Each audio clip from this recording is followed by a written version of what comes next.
It's your boy, You Go Boy. That's Mongo, all right? This is the You Go Boy podcast channel. But before we start, hit that like button, hit that subscribe button.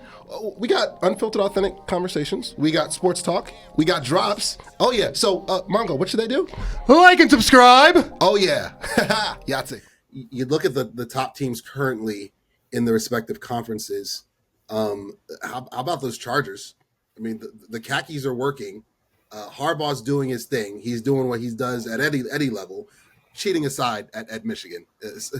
Sign Stealer, available now on Netflix. Really good documentary about the cheating that happened in Michigan. But it's working. It's working with the Chargers over in LA or whatnot.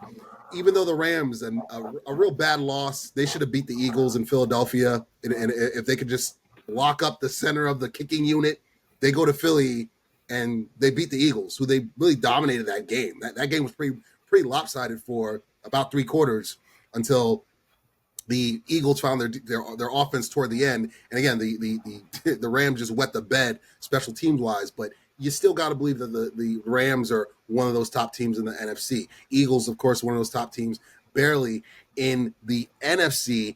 And I think fool's gold for real with the San Francisco Avengers as currently constructed. Yeah, they're winning games now, but they just lost Nick Bosa for the season. I mean, Robert Saleh has that defense humming, but if you're going to sit here and tell me that the combination of Brock Purdy and Mac Jones are going to lead them to the promised land, I've got 5 timeshares in Iowa ready for purchase, as well as 5 dolphins in my imaginary aquarium next to my Scrooge McDuck gold coin pond, waiting to be used by the public. Get the hell out of here. No. Now, the Lions, on the other hand, that's a team that has shown, especially that, again, I keep going back to that. What they did in Baltimore was just so impressive. And if that Lions team, coupled with a Ben Johnson gone foolishness, is there with Detroit, and if they actually stay healthy on defense, because that was the key. It was a mass unit at the end of the season with them. I trust the Lions the most in that NFC North. I absolutely do. The Vikings don't have a quarterback. JJ McCarthy.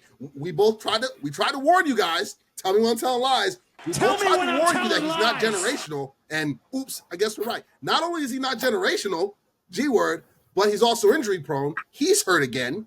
All right. And I get it with the Packers. They have Micah Parsons. I get it. They're probably going to beat the brakes off the Cowboys. Clip this if I'm wrong, and Dallas shocks the world.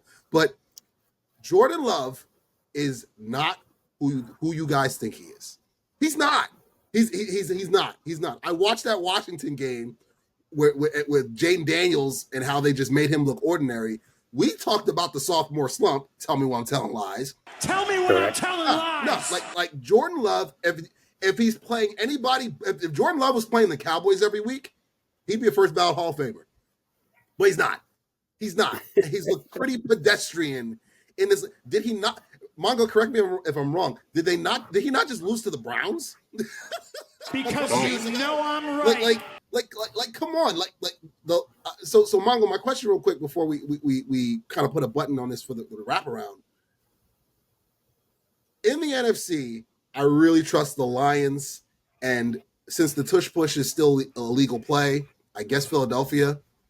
The Lions in Philadelphia for sure. In the AFC right now, I'm really, really, really liking the Chargers and what they're building. I really am. I think the Chargers are beginning to take that next step, and then beating Mahomes over in Brazil in between all the partying, that was also impressive for me, at least, to show that, it's a different year, and, their defense is humming, even with Khalil Mack being hurt. But those are the teams that have stood out for me thus far.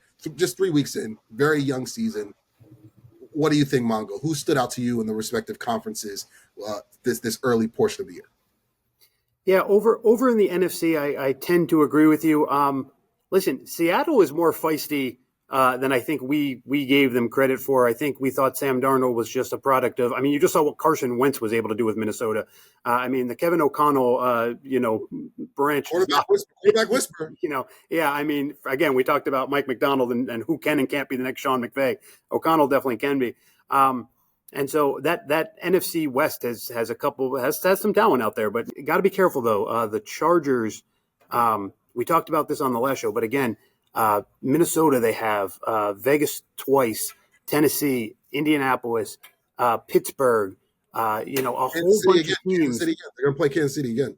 The Giants, right? But here's what it is. It's a whole bunch of teams with a brand new quarterback. And they go out, they bring Keenan Allen back. They're a stationary team. They're a stagnant team. They know what they're doing. And so, you can pretend they don't look ahead, but they looked at the schedule, said, we are a team that knows who we are. We are playing a lot of teams that have a lot to figure out, and we can make a run at finally dethroning Mahomes this year. And I've had them all along actually winning the division and then losing in the first round of the playoffs. And I'll stay there because at the end of the day, everyone's 0-0 on whatever it is, January 10th. So I like the Chargers. I was in on the Chargers winning the division all along. I do not fully trust the Chargers, except for the fact that who I trust even less is the entire middle tier of the AFC. I mean, I was in on the Bengals making a run from the 6th seed. I'm definitely out on that. I thought if Jacksonville could somehow, or Texas, whoever was the 4 seed could make some noise from the AFC South, definitely out on that. Although I like the Colts, but I think it's more about who they've played so far. I think the league is going to kind of figure out, put 9 in the box, force Daniel Jones to beat you. So I do think at the end of the day, I mean, one of Buffalo, Baltimore, and Kansas City are going to eliminate each other, and 2 of them are going to be playing. It's the same exact show we've seen again and again and again. But, again, kudos to the Rams who, for all the offseason drama have seemed to have figured it out. Kudos to the Bucs who, they go out and shock everybody by taking a wide receiver in round 1, and they clearly knew what they were doing because he's great. There you go. And they knew exactly what they needed to get through some injuries. So, a lot of smart play, but nothing that's necessarily shocked me yet. Yeah. Oh, yeah. Subscribe to the channel. Get some love to Baker. Baker's cooking. Baker's playing really good ball. Bucs are 3-0, 2-0 for like the 5th straight year. Some weird stat like that. You know what I mean? So you got to give them love for sure. We talked about bad teams anonymous. We got to throw the Texans in there. I mean, CJ Stroud. you see a recurring theme. They say he's regressed, but man, he's running behind 5 washing machines. I mean, that's not. Yeah, he has. That's not fair. And that can't be understated. But Margo, it's funny. This is kind of like the Ohio State colors in this red flag. If it's not Bama, it's Ohio State, man. Right? They're the 2. Death taxes in those 2 schools. USC too, right? The 3 schools can't produce a quarterback. I'm just saying. Tell me when I'm telling lies. I'm telling lies. When everyone that was annoyed, it's like Bill Parcells when he was like, "Put the brakes on the Romo put the anointing oil away or whatnot." They were annoyed. C.J. Stroud. We showed him love on the show. We absolutely did. With that being said, we also put an addendum on that. Give it time. Yeah. He's got to show a body of work before we can go out and give him the G word. And the body of work he's shown 3 weeks in is that he ain't it.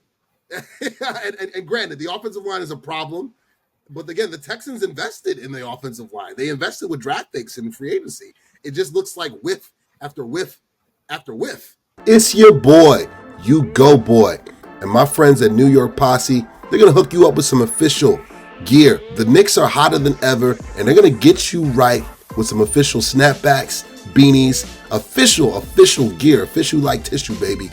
Hit that promo code below. 2024, get 20% off on all New York Posse gear. Hit the link below and they're gonna get you right. It's your boy, You Go Boy, Yahtzee.